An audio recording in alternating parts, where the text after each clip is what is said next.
Καλησπέρα σας κυρίες και κύριοι. Καλησπέρα σας. Είναι η εκπομπή Marketplace. Στην σημερινή εκπομπή θα ασχοληθούμε στο πρώτο κομμάτι με το θέμα της ασφάλειας. Θα δούμε πώς μπορείτε να βάλετε ένα σύστημα ασφαλείας στο σπίτι σας ή στην επιχείρησή σας, καθώς και πώς μπορείτε να κάνετε το σπίτι σας ασφαλές για ένα μικρό παιδί. Στο επόμενο κομμάτι της εκπομπής θα μιλήσουμε για μια ηλεκτρονική διαδικτυακή πλατφόρμα η οποία μας επιτρέπει να παραγγείλουμε πετρέλαιο θέρμανσης με τους δικούς μας όρους και θα μιλήσουμε και για ένα σεμινάριο επιχειρηματικότητας. Και τέλος, όπως κάθε εβδομάδα, θα μιλήσουμε για επιδοτήσεις, συνταξιοδοτικά προγράμματα και λύσεις για υπερχρεωμένα νοικοκυριά και επιχειρήσεις. Κοντά μας απόψε έχουμε τον κύριο Πούπαλο Κωνσταντίνο, μηχανικό πληροφορικής που ασχολείται με τις εγκαταστάσεις συστημάτων ασφαλείας και τον κύριο Γιαννακάκη Δημήτριο, πολιτικό μηχανικό, ιδρυτή και εκπρόσωπο της εταιρείας SafeBB. Καλησπέρα σας. Καλησπέρα σας. Καλησπέρα. Κύριε Πούπαλη, θα αρχίσουμε με εσάς. Πείτε μας αρχικά, υπάρχουν κάποια στατιστικά στοιχεία που να καταδεικνύουν την ανάγκη εγκατάστασης ενός συστήματος ασφαλείας τόσο στην οικία μας όσο και στην επιχείρησή μας? Καλησπέρα καταρχάς και ευχαριστώ πολύ για την πρόσκληση. Η ελληνική αστυνομία εκδίδει κάποια στοιχεία και κάποια στατιστικά κατά καιρούς. Τα πιο πρόσφατα δείχνουν ότι έχουμε μια μεγάλη αύξηση σε διαρρήξεις και ληστείες. Συγκεκριμένα κάθε μία ώρα έχουμε 11 ληστείες, διαρρήξεις ή κλοπές. Και έχει αλλάξει και η ποιότητα του εγκλήματος, είναι λίγο πιο επιθετικό, λίγο πιο επικίνδυνο. Τώρα, σημασία έχει να διατηρούμε ψυχραιμία, ο φόβος και ο πανικός δεν βοηθάνε, αλλά να είμαστε οργανωμένοι και προετοιμασμένοι έτσι ώστε να κάνουμε το καλύτερο δυνατόν να είμαστε ασφαλείς.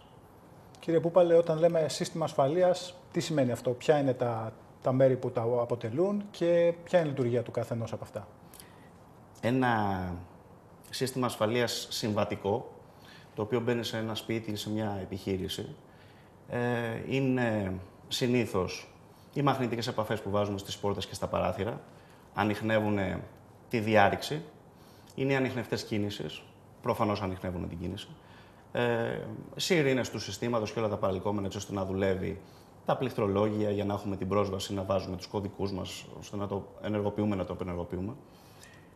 Αυτό είναι το πολύ συνηθισμένο που ξέρει ο κόσμος. Από εκεί και πέρα, σε ειδικές περιπτώσεις, σε περιπτώσεις που έχουμε επιχειρήσεις, που έχουμε άλλες ανάγκες, που διακυβεύονται ποσά και περιουσία μεγαλύτερη, μπορούμε να βοηθήσουμε το σύστημα ασφαλείας με κάμερες παρακολούθησης, με έλεγχο πρόσβασης, υπάρχουν συγκεκριμένα access control, ας πούμε, συστήματα.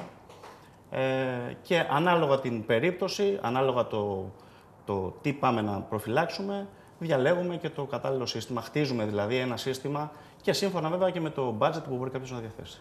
Μάλιστα.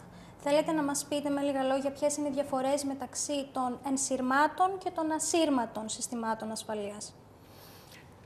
Αυτός είναι ένας διαχωρισμός που έχει να κάνει περισσότερο στις περιπτώσεις που πάμε εκ των υστέρων να βάλουμε ένα σύστημα ασφαλείας χωρίς να έχει αυτό μελετηθεί από την αρχή. Δηλαδή, ένα κλασικό σύστημα ασφαλείας είναι ενσύρματο. Δηλαδή, έχει τα καλώδια τα οποία χρησιμοποιούνται για να επικοινωνεί το κάθε στοιχείο μεταξύ του. Μεταξύ των στοιχείων, τέλος πάντων. Όμως, όταν θέλουμε να βάλουμε ένα συναγερμό σε ένα κατάστημα ή σε ένα σπίτι που δεν διαθέτει προεγκατεστημένη καλωδίωση, τότε υπάρχουν ασύρματα συστήματα τα οποία εξυπηρετούν στο να αποφύγουμε να μειώσουμε την αισθητική του χώρου περνώντας τις καλωδιώσεις. Τώρα, οι διαφορές μεταξύ ενσύρματων και ασύρματων περισσότερο έχουν να κάνουν με το κόστος, γιατί τα ασύρματα, παρόλο που απαλλάσσεσαι από τη δαπάνη των καλωδιώσεων, είναι αρκετά ακριβότερα ή λίγο ανάλογα τις περιπτώσεις.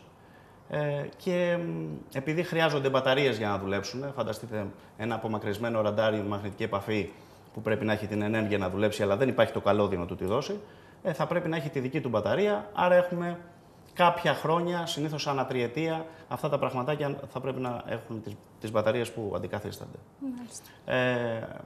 Τώρα, από εκεί και πέρα, ένα καλό και επώνυμο σύστημα ασφαλείας, είτε ενσύρματο είτε ανσύρματο, έχει περίπου τέτοια επίπεδα αξιοπιστίας.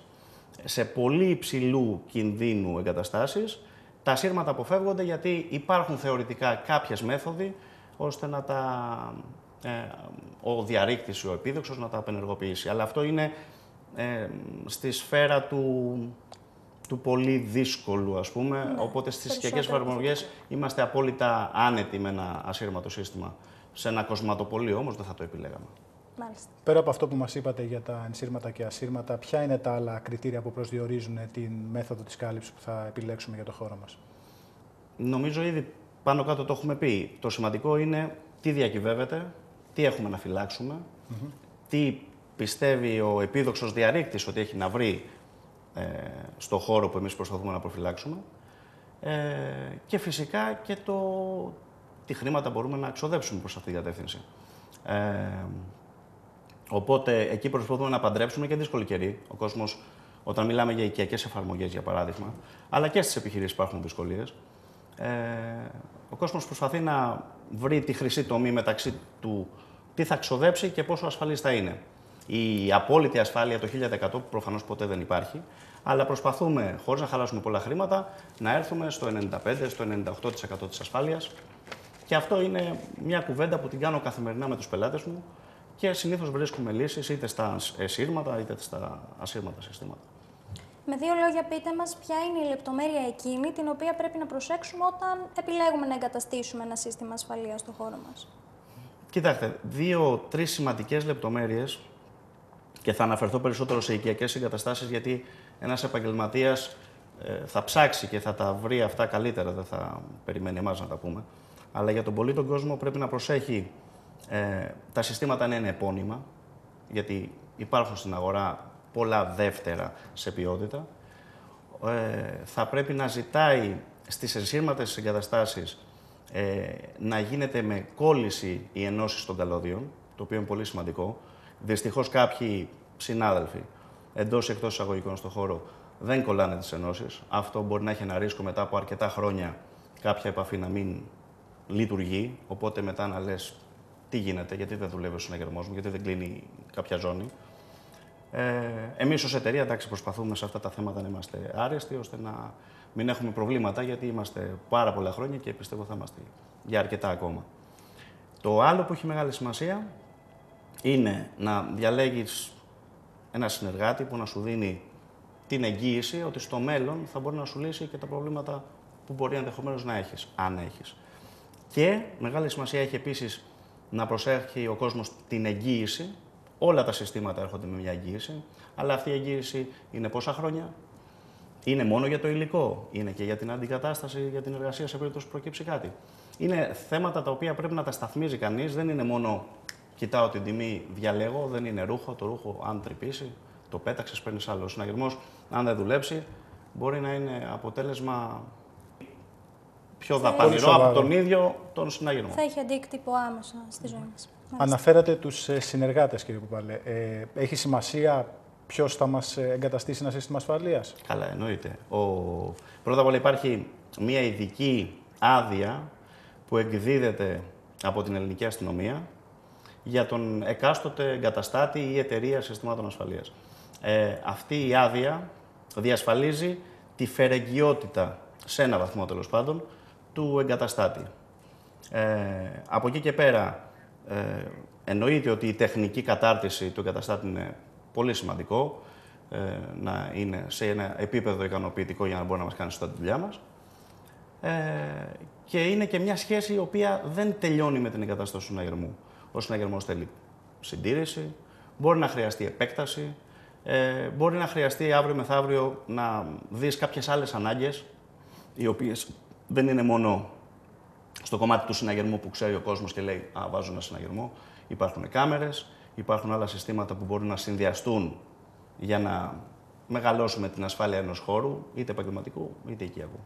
Κύριε Πούπαλε, ευχαριστούμε πολύ.